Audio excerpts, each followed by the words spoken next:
as crash and burn goes. I'm another crash and burner.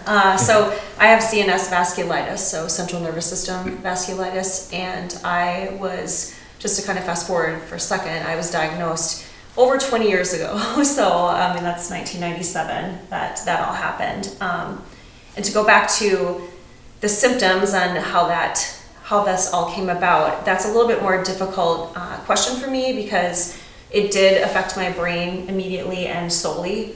So I did not even have anything, through my body. It was really just my brain that was affected. So I'm going to answer that question maybe from two perspectives, like what I remember. And my parents were very, very involved from the get-go. They were just my just wonder. I mean, in terms of gratitude, I can't express enough how much they fought for me, as well as like the medical community. But my perspective, my symptoms were, I literally remember being at work one day and I kept reading the same sentence over and over again, and I was like, I guess I can't read anymore. I don't understand what I'm reading. I kept reading it over and over again, and this just continued to happen. And then I noticed, a couple days later, I just had nausea and a feeling like a kind of a tinny kind of taste in my mouth, and a feeling really strange, odd feeling in my mouth. And I was also tired. So I just decided right then and there I needed to quit my job, and I wrote a 2-sentence resignation letter, which is just not like me. I mean, I should graduate from college and I'm a professional and in a good career, and I just basically washed my hands of it and said, I just can't do this anymore. And completely, not like me, I'm also a collegiate athlete and I'm not a quitter, and yet I was just completely down that road. And so I left the job and continued to basically withdraw in my apartment, and my parents were panicking. They thought, this isn't like Kris, she's a go-getter, she's, this is insane. She doesn't, and we don't as a family, quit a job until we have something else lined up, because that's just not how you do things. Sure. And so it was odd for them. At that point in time, my mom was just trying to, get engaged. We are very, do a lot of things together as a family, a lot of family dinners. And so then switching gears, they just noticed that I just became more and more withdrawn. Even like my body language was different. I was not responding. I also had, I'd go from being able to engage with them to having like a blank stare in my eyes, and just not, I would just shift on a dime. And back to, from my perspective, literally one of the last things I remember is I was out running, which I don't know how I don't even remember going out for a run. I remember they had my grandpa staying with me at their house during the day because I was acting so strange. They just wanted somebody to like literally babysit me and watch over me. And this all started in April 1997. This is now like literally a week to a week and a half later. I went out for this run, and I just remember I kept falling and dragging my hands against the ground, and I got back from the run eventually. I mean, multiple times. I remember feeling like I couldn't, it's so vivid to me this day. And I remember I finally was able to get back to the house. All the skin was like peeled off my hands, and we went to the doctor, and the doctor was like, it's just still bizarre to me. It was just a primary type of visit, but we just couldn't figure it out. And a couple days later, I was down in my room, and I also was they thought I was just depressed, because I was so withdrawn, and it's not like me either. So they were having me see somebody on the side, like a therapist, about the depression. And meanwhile, I was down in my room one day, and I was on some medicine for depression, and they thought I OD'd on the depression medication because I started shaking downstairs, and so they take me to the ER. And when I got there, I had a smaller seizure, and couldn't find testing, couldn't find anything wrong.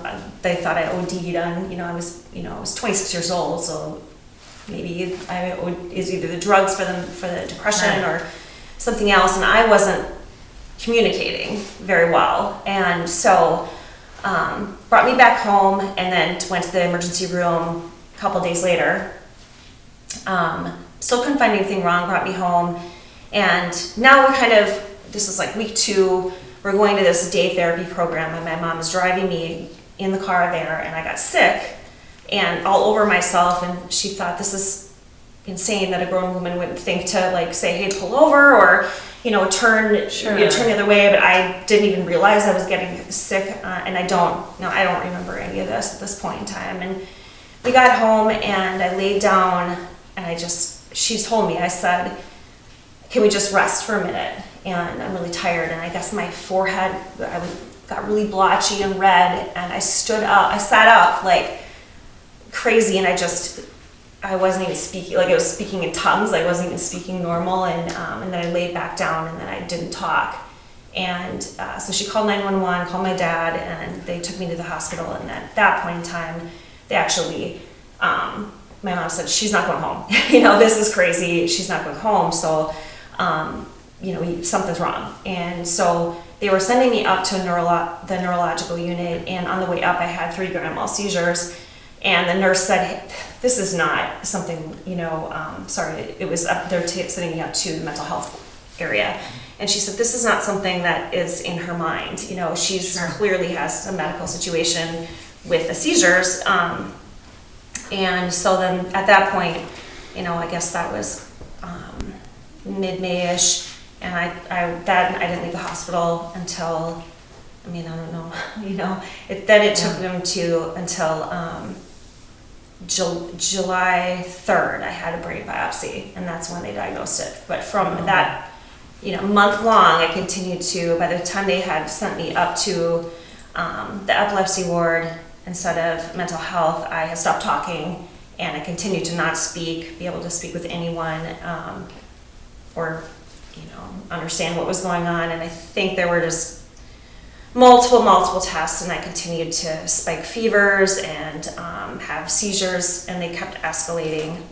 So the biopsy was done on July 3rd at like 8 p.m. and they flew it by helicopter to the Mayo, and my parents, lost it. They're just, crazy. And meanwhile, my mom had worked with the Lupus Foundation, and just luckily had gotten hold of a woman who said, you need to get in touch with this Dr. Ridley, he's best. And so he evidently had seen CNS vasculitis, even though at that point, in 97, it was just unheard of, and the internet isn't like what it is today, so you can't Google anything. And so he came in, and maybe it was like a couple days later after the biopsy, and he's like, I've seen this before, this is what we're gonna do. And they started doing massive doses of prednisone. Biopsy came back, and luckily they were able to see CNS vasculitis on the biopsy, because usually that's just isn't evident. Maybe some people, I don't really quite understand why, but they were able to diagnose it, and it just really didn't end there. While I was in the ICU, they thought I was going to be out in a couple days, and it ended up being over a week, and my heart stopped a couple times because it just was so advanced at that point. And my breathing was slowing, and I was about to have a pacemaker in, but I spiked a fever, so the pacemaker didn't get put in, and then the fever kind of started to go down, and just a lot of things just culminated. Like, I think the prednisone, for whatever reason, I am really lucky, and my body responded to that, and started to decrease the inflammation in my brain, and start being able to get well and get better slowly but surely. Definitely I agree with Dave that it's, I think there's a lot of mental health aspects that it seems to be that when people ask you about the illness, you defer to talking about, the physical. Yep. But it was a really long road after that, and being an athlete, that was so hard for me to see what happened to, my body. And then, when I got out of the hospital, my parents had sold my car because, they didn't think, not that they were, certainly not that they were giving up, but there was nobody paying the car payments, nobody working. So, we can always buy another car and that sort of thing. But it just was very hard at 26 to be all of a sudden going back and living with my parents, because that's what the only option was to do, because I couldn't take care of myself for a while. And I was in occupational therapy, relearning how to add 2 + 2 until the swelling kind of continued to go down. And therapy was a definite, definite help.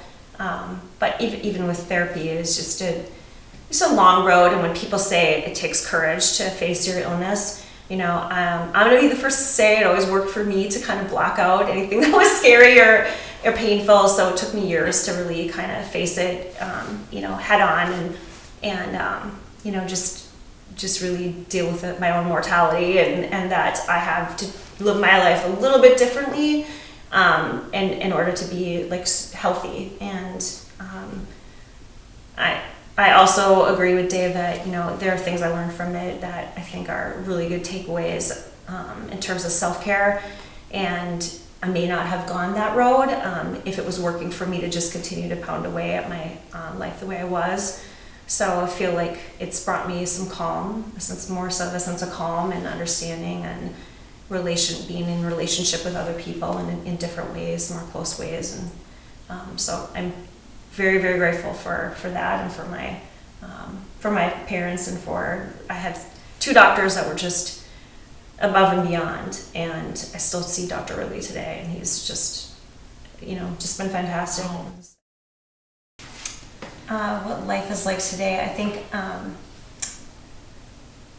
just kind of going back, my story is a little bit different than the 3 of you, just because it was so long ago that I've ridden quite a wave of recovery. And the wave has been super interesting.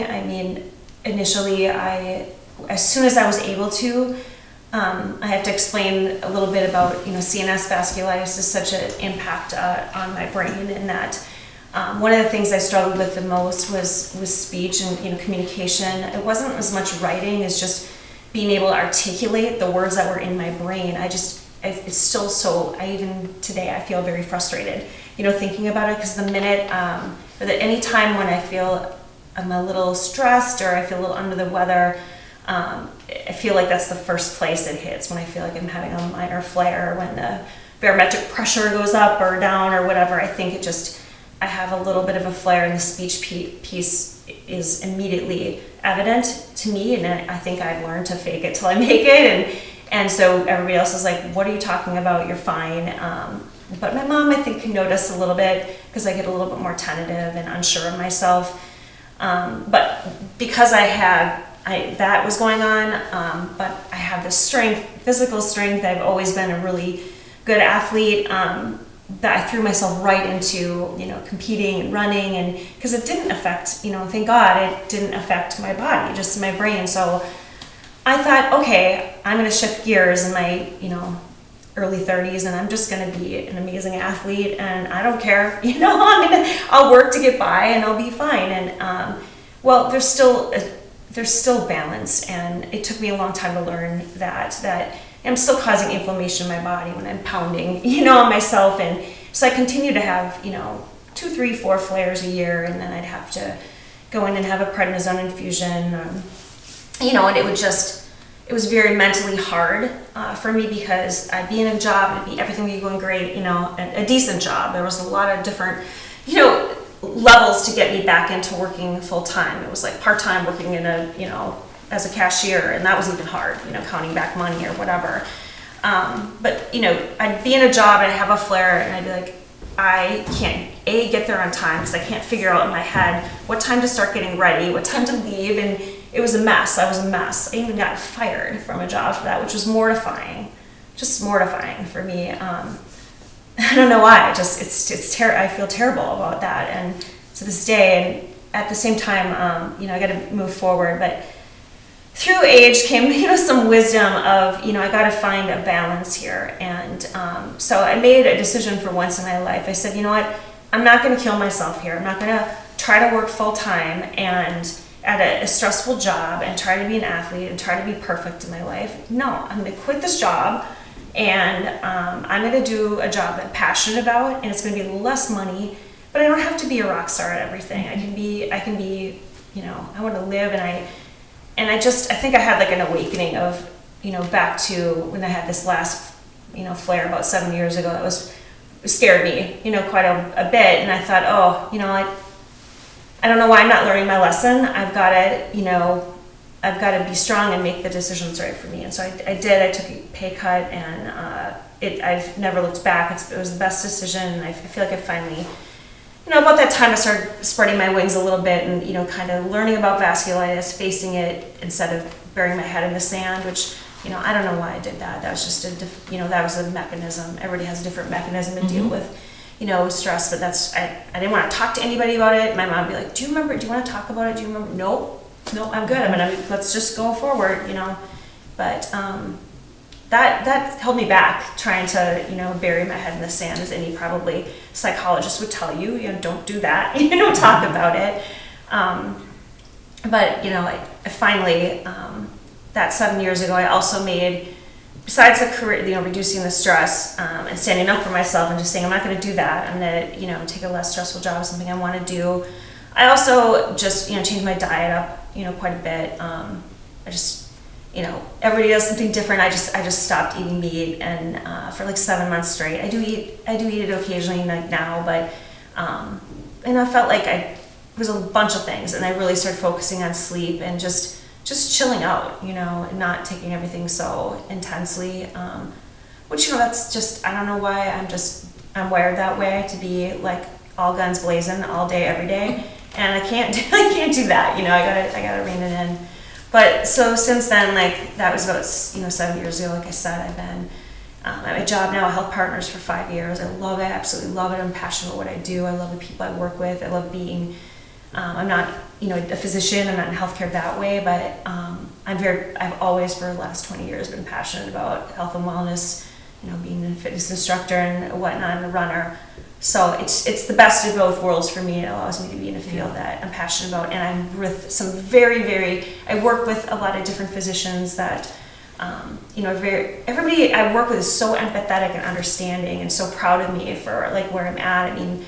It's just, I can't be as blessed as I am. I don't even know how it all came together like that, but I have a feeling it's just that, I just decided to be vulnerable, which is just such a hard word for me. Like vulnerability takes so much courage to be able to reach out and ask other people and tell your story.